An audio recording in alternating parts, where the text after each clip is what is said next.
আত্মাদের জগৎ। হ্যালো, আত্মাদের জগতে তোমাদের সকলকে স্বাগত জানাই। আমি সূচক আছি তোমাদের সঙ্গে।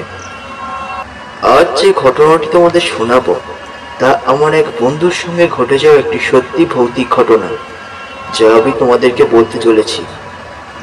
তো বেশি কথা না বাড়িয়ে মূল ঘটনায় আসা যাক।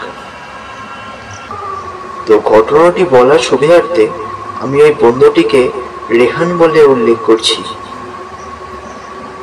রেহান তখন পড়তো ক্লাস 9-এ আর আমি পড়তাম ক্লাস 10-এ।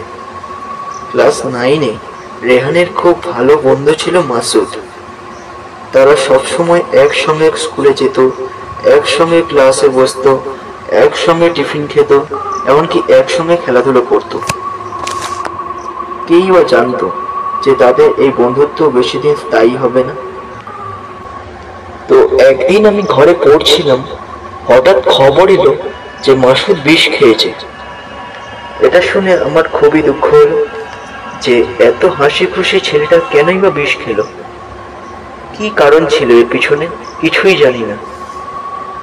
আবার একটা কথা মনে হলো যে ও তো ছোট, তাই হয়তো ডিসিশন নেওয়ার ক্ষমতা ওর ছিল না। যাই হোক, এই খবর পাওয়ার 3 দিন পরে আবার খবর হলো যে মাসুদ মারা গেছে। তবে মাসুদ মারা যাওয়ার আগে অনেক কষ্ট পেয়েছিল। রেহান তাকে দেখতে গিয়েছিল হসপিটালে। রেহান গিয়ে দেখেছিল যে মাসুদ বেডে মৃত্যু যন্ত্রণায় ছটকাচ্ছে। এর 2 দিন পরেই মাসুদ মারা যায়। তারপরই ঘটে সেই ঘটনা, যেটার জন্য রেহান প্রস্তুত ছিল না। একদিন রাতে যখন রেহান তার ঘরে শুয়েছিল, সে তার বিছানা থেকে হঠাৎ দেখলো দরজার বাইরে একটা কালো ছায়া তার ঘরের চারপাশে এদিক আত্মাদের জগৎ। হ্যালো, আত্মাদের জগতে তোমাদের সকলকে স্বাগত জানাই। আমি সূচক আছি তোমাদের সঙ্গে। আজ যে ঘটনাটি তোমাদের শোনাবো তা আমার এক বন্ধুর সঙ্গে ঘটে যাওয়া একটি সত্যি ভৌতিক ঘটনা, যা আমি তোমাদেরকে বলতে চলেছি। তো বেশি কথা না বাড়িয়ে মূল ঘটনায় আসা যাক। তো ঘটনাটি বলার সুবিধার্থে আমি ওই বন্ধুটিকে রেহান বলে উল্লেখ করছি। রেহান তখন পড়তো ক্লাস 9-এ আর আমি পড়তাম ক্লাস 10-এ। ক্লাস 9-এ রেহানের খুব ভালো বন্ধু ছিল মাসুদ। তারা সবসময় একসঙ্গে স্কুলে যেত, একসঙ্গে ক্লাসে বসতো, একসঙ্গে টিফিন খেত, এমনকি একসঙ্গে খেলাধুলো করতো। কেই বা জানতো যে তাদের এই বন্ধুত্ব বেশি দিন স্থায়ী হবে না। তো একদিন আমি ঘরে পড়ছিলাম, হঠাৎ খবর এলো যে মাসুদ বিষ খেয়েছে। এটা শুনে আমার খুবই দুঃখ হলো যে এত হাসি খুশি ছেলেটা কেনই বা বিষ খেলো। কি কারণ ছিল এর পিছনে কিছুই জানি না। আবার একটা কথা মনে হলো যে ও তো ছোট, তাই হয়তো ডিসিশন নেওয়ার ক্ষমতা ওর ছিল না। যাই হোক, এই খবর পাওয়ার 3 দিন পরে আবার খবর হলো যে মাসুদ মারা গেছে। তবে মাসুদ মারা যাওয়ার আগে অনেক কষ্ট পেয়েছিল। রেহান তাকে দেখতে গিয়েছিল হসপিটালে।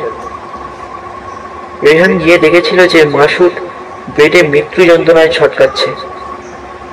এর 2 দিন পরেই মাসুদ মারা যায়। তারপরই ঘটে সেই ঘটনা, যেটার জন্য রেহান প্রস্তুত ছিল না। একদিন রাতে যখন রেহান তার ঘরে শুয়েছিল, সে তার বিছানা থেকে হঠাৎ দেখলো দরজার বাইরে একটা কালো ছায়া তার ঘরের চারপাশে এদিক ওদিক করছে। এটা দেখে তার গায়ে কাঁটা দিয়ে উঠল। এরপরে সে আবছা আবছা দেখতে পেল যে ছায়া মূর্তিটার কেউ না, তার প্রিয় বন্ধু মাসুদ। ছায়া মূর্তি অর্থাৎ মাসুদ রেহানের দিকে তাকিয়ে তাকিয়ে হঠাৎ ভাঙা গলায় বলে উঠল, তোকে আমি খুব ভালোবাসি রে, তোকে ছাড়া আমি এই জগতে থাকতে পারছি না, কিছু ভালো লাগছে না আমার, তাই তোকে আমি নিতে এলাম। আমার সঙ্গে যাবি না? কিরে, একসময় তোমার খুব ভালো বন্ধু ছিলি, আমার সঙ্গে যাবি না? কিরে বল। এই বলে ছায়ামূর্তিটা ধীরে ধীরে রেহানের দিকে এগিয়ে আসতে থাকে। এই সব পরিস্থিতি দেখে রেহান বিছানাতেই অজ্ঞান হয়ে যায়। তার পরদিন সকালে রেহানের খুব জ্বর এসেছে। অনেক ডাক্তার দেখিয়েও জ্বর কমছে না তার। অবশেষে তার মা এক ওঝাকে ডেকে আনে। ওঝা এসে রেহানকে ঝাড়ফুঁক করতে থাকে। তারপর আস্তে আস্তে রেহানের জ্বর কমে এবং এরপর ওঝা তাকে একটা তাবিজ দিয়ে বলেন এটা সবসময় যেন সে তার গলায় পড়ে থাকে, কারণ মাসুদের আত্মা আবারও তাকে নিতে আসতে পারে। যদি সে আসে তবুও সে রেহানের কাছে আসতে পারবে না যতক্ষণ এই তাবিজ তার গলায় থাকবে। তো এই বলে ওঝা চলে যায়। এরপরে রেহান আস্তে আস্তে আরো সুস্থ হতে থাকে এবং স্বাভাবিক ও সুস্থ জীবনযাপন করে। তো এই ছিল আজকের ঘটনা।